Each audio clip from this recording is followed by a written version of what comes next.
அனைவருக்கும் வணக்கம். நான் படித்து ரசித்த கதையை நீங்களும் படித்து கேட்டு மகிழுங்கள். கதை பிடித்திருந்தால் அனைவருக்கும் பகிருங்கள். அந்த காலை வீட்டில் ஒரு விதமான அமைதி நிலவியது. சுகுமாருக்கும் வைஷ்ணவிக்கும் திருமணம் முடிந்து 3 மாதங்கள் தான் ஆகிறது. இன்னும் வீட்டின் சுவர்களில் கூட புதுமண வாசனை மறையாமல் இருந்தது. ஹாலில் சுவரில் தொங்கவிடப்பட்டிருந்த திருமண புகைப்படத்தில் அவர்கள் இருவரும் அழகாக சிரித்து கொண்டிருந்தனர். அன்று காலையில் சமையலறையில் காஃபி போட்டு கொண்டிருந்தாள் வைஷ்ணவி. ஆனால் அவளது கை நடுங்கிக் கொண்டிருந்தது. அடுப்பின் மேலே பால் பொங்கியதை கூட அவள் கவனிக்கவில்லை. என்னம்மா பால் பொங்குது என்று மாமியார் காவேரி மெதுவாக சொல்லியதும் அவள் திடுக்கிட்டு அடுப்பை அணைத்தாள். அதே நேரத்தில் அறைக்குள்ளிருந்து சத்தம் கேட்டது. அவளுடைய கணவன் தனது துணிகளை மடித்து சூட்கேஸில் வைத்து கொண்டிருந்தான். ஒவ்வொரு சட்டையையும் எடுத்து வைக்கும்போது அவனது இதயம் கனத்து கொண்டே போனது. மெதுவாக அறைக்குள் வந்தவள் தன் கணவர் சுகுமாரை பார்த்தபடியே நின்றாள். இன்னும் முடிவை மாத்திக்கலையா என்று மெதுவாக கேட்டாள். அவன் அவளை பார்த்தான். அந்த கண்களில் ஆசை, வேதனை இரண்டும் இருந்தது. இது நம்ம வாழ்க்கைக்காகத்தான் என்றான். நம்ம வாழ்க்கைக்கு நீங்க என்னோட பக்கத்துல இருப்பதுதான் முக்கியம் என்று அவள் கண்ணீர் கலந்த குரலில் சொன்னாள். வைஷ்ணவி பேசிக்கொண்டே அவன் சூட்கேஸில் மடித்து வைத்த சட்டைகளை மீண்டும் வெளியே எடுத்தாள். வேண்டாம், போகாதீங்க, இன்னும் கொஞ்ச நாள் இருந்துட்டு போங்க என்று குழந்தை போல பிடிவாதம் செய்தாள். அவன் பேச முடியாமல் நின்றான். அந்த நேரத்தில் கதவின் அருகில் நின்று கொண்டிருந்த அவனுடைய அம்மா காவேரி எல்லாவற்றையும் அமைதியாக பார்த்து கொண்டிருந்தார். மருமகளே என்று மெதுவாக அழைத்தார். வைஷ்ணவி திரும்பி பார்த்தாள். இப்போ அவன் போறது உனக்கு கஷ்டமாகத்தான் இருக்கும். ஆனால் நாளைக்கு நீங்க சந்தோஷமா வாழணும், கஷ்டம் இல்லாம இருக்கணும், அதுக்காகத்தான் இந்த பிரிவு என்று சொன்னார். வைஷ்ணவி எதுவும் பேசவில்லை. கண்களில் கண்ணீர் மட்டும் வழிந்தது. சுகுமார் மெதுவாக மனைவியின் அருகில் வந்து அவளது கையை பிடித்தான். தினமும் உன்னிடம் பேசுகிறேன் என்றான். ஆனால் அவளது மனம் அதை ஏற்கவே இல்லை. வீட்டின் ஒரு மூலையில் அமைதியாக இருந்த அந்த சூட்கேஸ் மட்டும் இந்த வீட்டில் பிரிவு வரப்போகிறது என்பதை நினைவூட்டி கொண்டே இருந்தது. சுகுமார் கிளம்பி வெளிநாடு சென்றான். வெளிநாடு சென்ற முதல் சில நாட்கள் அவனுக்கு மிகவும் கடினமாக இருந்தது. புதிய நாடு, புதிய வேலை, புதிய மனிதர்கள். ஆனால் அந்த எல்லா சோர்வையும் மறக்க வைத்தது வாரம் ஒரு முறை இரவு நேரத்தில் வரும் ஒரு வீடியோ கால் மட்டும்தான். அறையின் சிறிய ஜன்னல் அருகே அமர்ந்து கொண்டு அவன் தினமும் தனது மனைவிக்கு அழைப்பான். திரையின் மறுபுறம் அவள் சிரித்த முகத்துடன் தோன்றினாலே அவனுடைய மனசு கொஞ்சம் அமைதியாகிவிடும். சாப்பிட்டீங்களா? வேலை கஷ்டமா இருக்கா? அங்க குளிர் அதிகமா என்று அவள் அக்கறையுடன் கேட்பாள். அவன் சிரித்தபடி பதில் சொல்வான். அதன் பிறகு அவன் கேட்கும் முதல் கேள்வி எப்போதும் ஒன்றுதான், அம்மா எங்க? உடனே அவள் போனை எடுத்துக்கொண்டு ஹாலுக்கு செல்வாள். அங்கே அவனுடைய அம்மா மகனிடம் பேச வேண்டும் என்பதற்காகவே காத்திருந்தது போல போனை வாங்கி பேசுவார். நல்லா சாப்பிடு, உடம்பை பார்த்துக்கோ என்று மகனிடம் சொல்லிக்கொண்டே இருப்பார். அந்த சில நிமிடங்கள் அவனுக்கு ஊரில் அவர்களது வீட்டில் இருப்பது போல உணர்வை தரும். இப்படி 2 மாதங்கள் கடந்து போனது. ஒரு நாள் இரவு வழக்கம் போல அவன் வீடியோ கால் செய்தான். மனைவி மட்டும் பேசினாள். அம்மா எங்கே என்றான். அவங்களுக்கு கொஞ்சம் உடம்பு சரியில்லை, தூங்கிட்டாங்க என்று அவள் மெதுவாக சொன்னாள். அவன் உடனே பதற்றமடைந்தான். என்னாச்சு? பெரிய பிரச்சனை எதுவும் இல்லையே என்றான். இல்ல, சாதாரண ஜுரம்தான் என்று சொன்னாள். அவனும் சரி, அம்மாவை நல்லா பார்த்துக்கோ, நல்லா ரெஸ்ட் எடுக்க சொல்லு என்று சொல்லிவிட்டு போனை வைத்தான். ஆனால் அந்த இரவு அவனுக்கு சரியாக தூக்கம் வரவில்லை. அடுத்த வாரமும் அதே நிலைதான். அம்மா பேச மாட்டாங்களா என்று கேட்டவுடன் இப்போதான் மருந்து சாப்பிட்டு நல்லா தூங்குறாங்க என்று அவள் சொன்னாள். அவன் அமைதியாகி விட்டான். ஆனால் அதன் பிறகு ஒவ்வொரு வீடியோ காலிலும் ஏதாவது ஒரு காரணம் சொல்லப்பட்டது.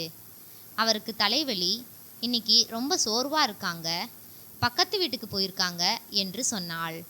முதலில் அவன் அதை சாதாரணமாக எடுத்துக்கொண்டான். ஆனால் நாட்கள் செல்ல செல்ல அவனுடைய மனதில் ஒரு பயம் உருவாக ஆரம்பித்தது. ஏன் அம்மா ஒரு முறை கூட என்னிடம் பேசவில்லை? அந்த கேள்வி தினமும் அவனை உள்ளுக்குள் தின்று கொண்டே இருந்தது. ஒரு நாள் வேலை முடிந்து தனியாக அறையில் அமர்ந்திருந்த போது அவன் அம்மாவின் போட்டோவை பார்த்தான். அதில் அவனுடைய அம்மா சிரித்தபடி எப்போ வீட்டுக்கு வரப்போற என்று கேட்பது போல் இருந்தது. அந்த போட்டோவை பார்த்தவுடன் அவனுடைய கண்கள் கலங்கின. 6 மாதங்கள் ஆகிவிட்டது. அன்று இரவு மனைவியுடன் பேசிக்கொண்டிருந்த போதும் அவன் மனம் அமைதியாக இல்லை. பேசி முடித்ததும் அவன் நீண்ட நேரம் யோசித்து கொண்டிருந்தான். பிறகு திடீரென்று அவனுக்கு தன்னுடைய தங்கை சுமதியின் நினைவு வந்தது. திருமணமாகி பக்கத்து ஊரில் வசித்து கொண்டிருந்தாள். அவளிடம் கேட்டால் உண்மை தெரியலாம் என்று முடிவு செய்தான். உடனே போனை எடுத்து தங்கைக்கு போன் செய்தான். சில நொடிகளில் அழைப்பு எடுக்கப்பட்டது. அண்ணா, எனக்கெல்லாம் ஃபோன் பேச உனக்கு நேரம் இருக்கா என்று ஆச்சரியத்துடன் கேட்டாள். அவன் சிரிக்க முயன்றான். ஆனால் குரலில் பதட்டம் வெளிப்பட்டது. அம்மா எப்படி இருக்காங்க என்று நேராக கேட்டான். சில நொடிகள் அமைதி. பிறகு நல்லா தான் இருக்காங்க, கொஞ்சம் உடம்பு முடியாமல் இருந்தது, அண்ணி உன்னிடம் சொல்லியிருப்பாங்களே என்றாள். அந்த வார்த்தைகள் அவனுக்கு கொஞ்சம் ஆறுதலாக இருந்தது. நிம்மதியாக மூச்சு விட்டான். ஆனால் தங்கையிடம் பேசிவிட்டு போனை வைத்த பிறகு மனதில் இருந்த அந்த கனமான உணர்வு மட்டும் குறையவில்லை. ஏன் அம்மா ஒரு வார்த்தை கூட என்னிடம் பேச மாட்டாங்க? அந்த கேள்வி அவனை விடவில்லை. அதன் பிறகு வந்த ஒவ்வொரு வீடியோ காலிலும் அவன் அதே கேள்வியை கேட்டான். அம்மா எங்க? வைஷ்ணவியும் தூங்கிட்டாங்க, மருந்து சாப்பிட்டுட்டு படுத்திருக்காங்க, இப்போ பேச முடியாது என்று அதே பதில்களைத்தான் சொன்னாள். முதலில் அவன் நம்ப முயன்றான். பிறகு சந்தேகம் ஆரம்பித்தது. ஆனால் வெளிநாட்டில் இருந்த அவனால் எதுவும் செய்ய முடியவில்லை. அவன் சென்றிருந்த வேலைக்கு 2 வருட அக்ரிமெண்ட் இருந்தது. அதை பாதியிலேயே விட்டுவிட்டு வர முடியாது. ஒவ்வொரு நாளும் வேலை முடித்து அறைக்குள் தனியாக அமரும்போது அவனுக்கு வீடு நினைவுக்கு வரும், மனைவியின் முகம் நினைவுக்கு வரும், அதற்கும் மேலாக அம்மாவின் குரல் காதில் ஒலிக்கும். 2 வருடங்கள் மிகவும் மெதுவாக நகர்ந்தது. அக்ரிமெண்ட் முடியும் நேரத்தில் கம்பெனியில் இன்னும் 2 வருடம் வேலை பார்த்தால் சம்பளம் அதிகரிக்கும் என்று சொன்னார்கள். ஆனால் அவனுக்கு அங்கே தொடர மனமே இல்லை. வேண்டாம், ஊருக்கு போகலாம் என்று முடிவு செய்தான்.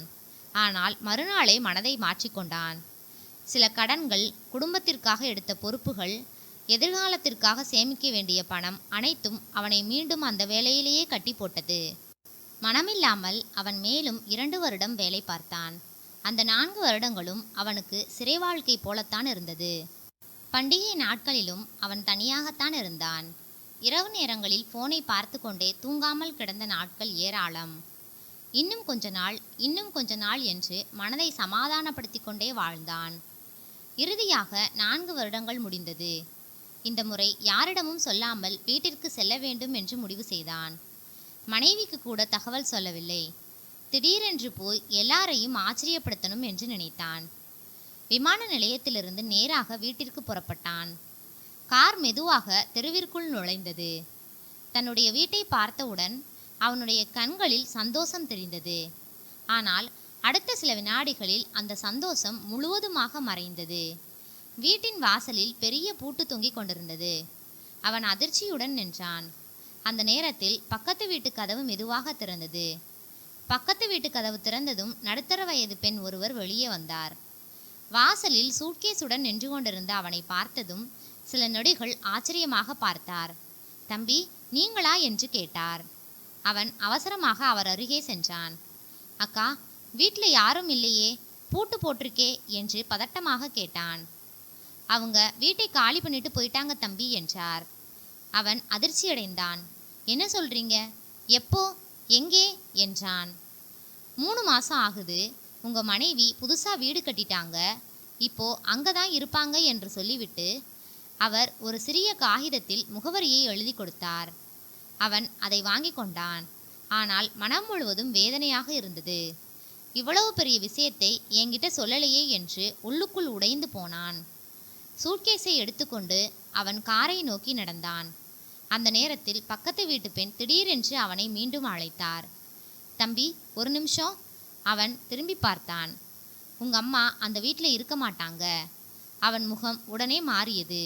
அப்படின்னா எங்கே இருக்காங்க என்று நடுங்கிய குரலில் கேட்டான். முதியோர் இல்லத்தில். அந்த வார்த்தை அவன் காதில் விழுந்தவுடன் உலகமே நின்றது போல இருந்தது. என்ன என்று அதிர்ச்சியுடன் கேட்டான். உங்க மனைவிக்கு அவரை வீட்டில் வைத்துக்கொள்ள பிடிக்கல, முதியோர் இல்லத்தில் சேர்த்துட்டாங்க என்று தயக்கத்துடன் சொன்னார். அவன் கண்கள் சிவந்து போனது. எந்த முதியோர் இல்லம் என்று அவசரமாக கேட்டான்.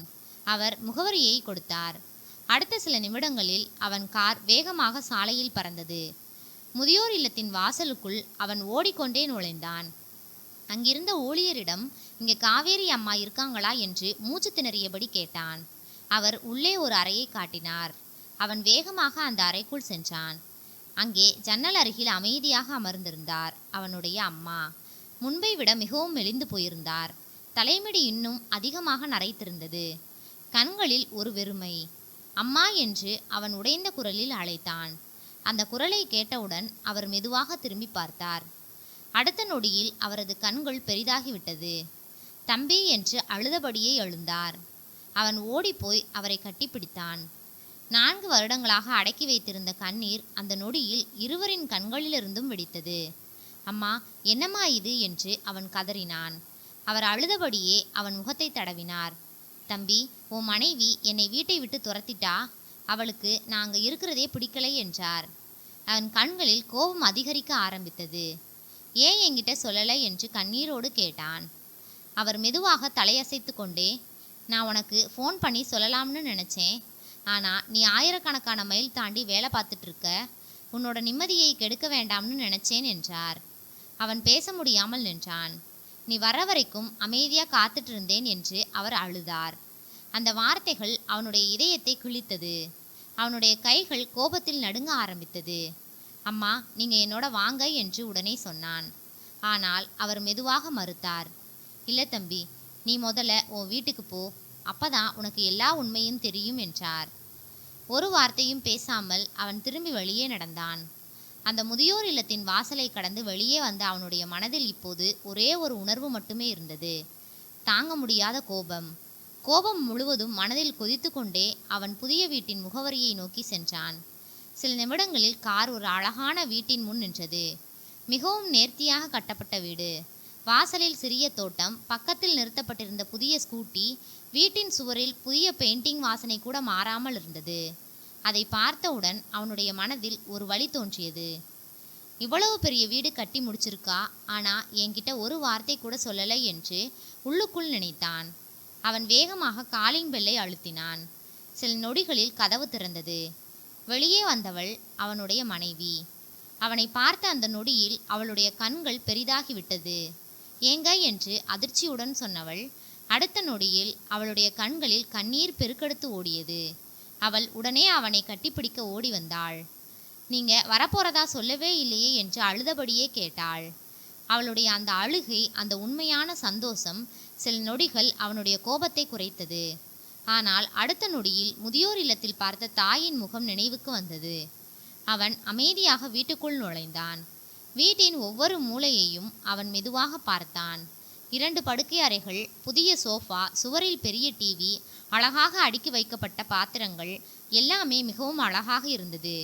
ஒவ்வொரு மாதமும் அவன் அனுப்பிய பணத்தை வீணாக்காமல் பத்திரமாக சேமித்து கடன்களை அடைத்து குடும்பத்தை நன்றாக நடத்தி இப்படி ஒரு வீட்டை கட்டியிருப்பதை பார்த்தவுடன் அவன் மனம் உள்ளுக்குள் பெருமை கொண்டது.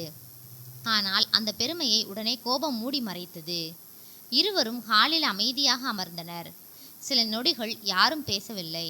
பிறகு அவன் மெதுவாக கேட்டான், அம்மா எங்கே? அவளுடைய முகம் உடனே மாறியது. சில வினாடிகள் அமைதியாக கீழே பார்த்து கொண்டிருந்தாள். பிறகு மெதுவாக சொன்னாள், அம்மா என்னை மட்டும் விட்டுட்டு முதியோர் இல்லத்துக்கு போயிட்டாங்க. அந்த வார்த்தை அவனுடைய கோபத்தை மீண்டும் வெடிக்க வைத்தது. பொய் சொல்லாத என்று சத்தமாக கத்தினான்.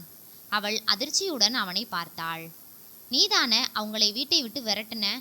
நீ மட்டும் இங்கே சொகுசான வாழ்க்கை வாழ்ந்துட்டு இருக்க என்று கோபத்தில் வார்த்தைகளை கொட்டினான். அவளுடைய கண்களில் மீண்டும் கண்ணீர் வழிந்தது. எங்க, உண்மை தெரியாம பேசாதேங்க என்று நடுங்கிய குரலில் சொன்னாள். நான் உண்மை எல்லாத்தையும் தெரிஞ்சுட்டு தான் வந்திருக்கேன் என்று அவன் கோபமாக சொன்னான். அவள் அழுதபடியே, நீங்கள் நினைக்கிற மாதிரி எதுவுமே நடக்கலை, ஃபோன்லேயே உங்ககிட்ட எல்லாத்தையும் சொல்லியிருக்கணும் என்று அவள் மெதுவாக பேச ஆரம்பித்தாள். ஆனால் ஆயிரக்கணக்கான மைல் தூரத்தில் நீங்கள் தனியாக வேலை பார்த்துட்ருக்கீங்க. வீணாக உங்களுக்கு மனக்கஷ்டம் கொடுக்க வேண்டாம்னு தான் நான் அமைதியாக இருந்தேன் என்றாள். அவனுடைய கண்களில் இருந்த கோபம் மெதுவாக குழப்பமாக மாறியது.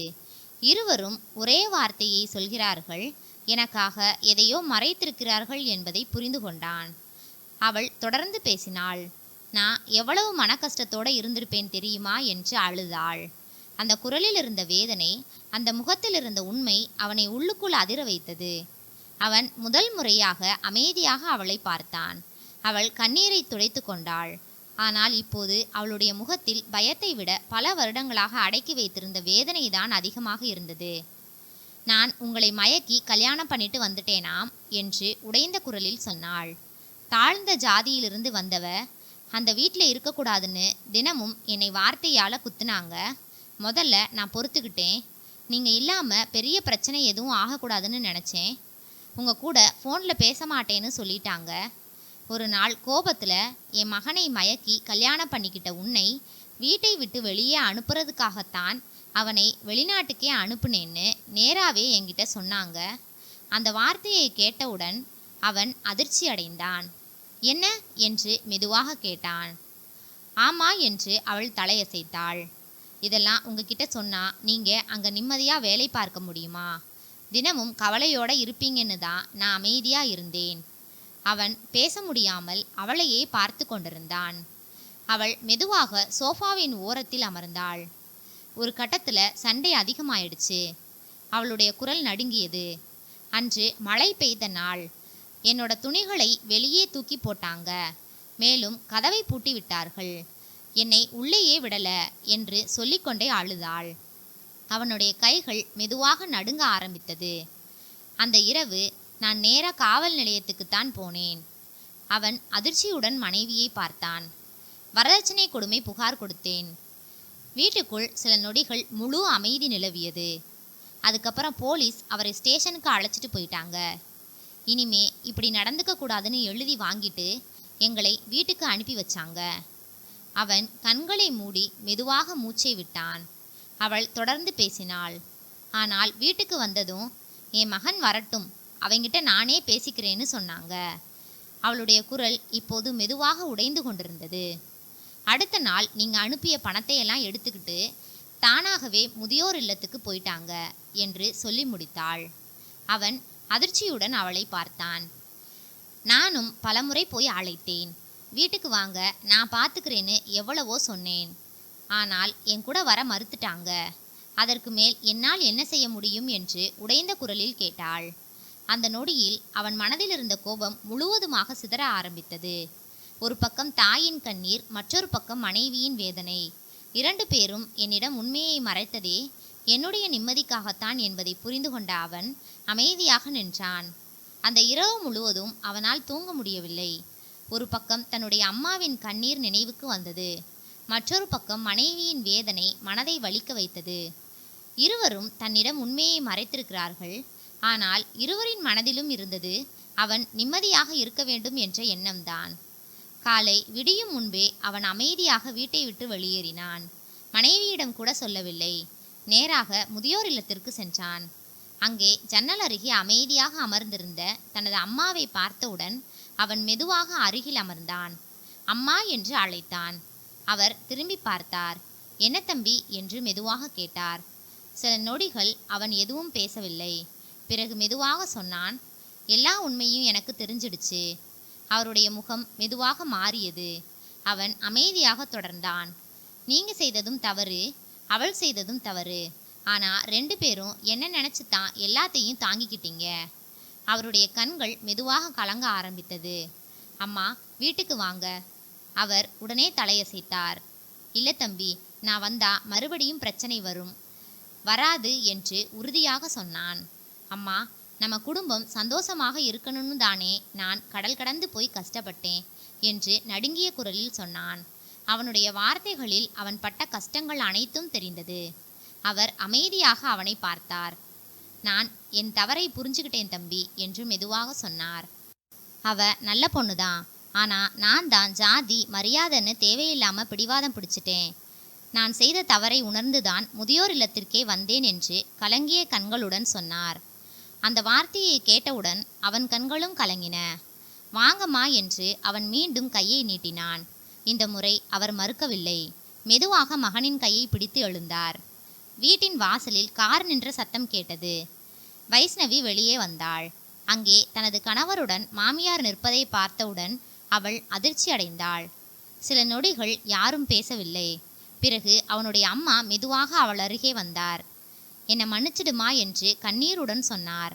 அவள் உடனே அழுதபடி அவருடைய கைகளை பிடித்து கொண்டாள். அத்தை, இப்படி சொல்லாதீங்க என்றாள். அடுத்த நொடியில் மூவரின் கண்களிலும் கண்ணீர் நிரம்பியது. பல வருடங்களாக அந்த வீட்டில் இருந்த சண்டை, வேதனை, பிரிவு அனைத்தும் அந்த ஒரு நொடியில் கரைந்து போனது. அன்று முதல் அந்த வீட்டில் மீண்டும் சிரிப்பு சத்தம் கேட்க ஆரம்பித்தது.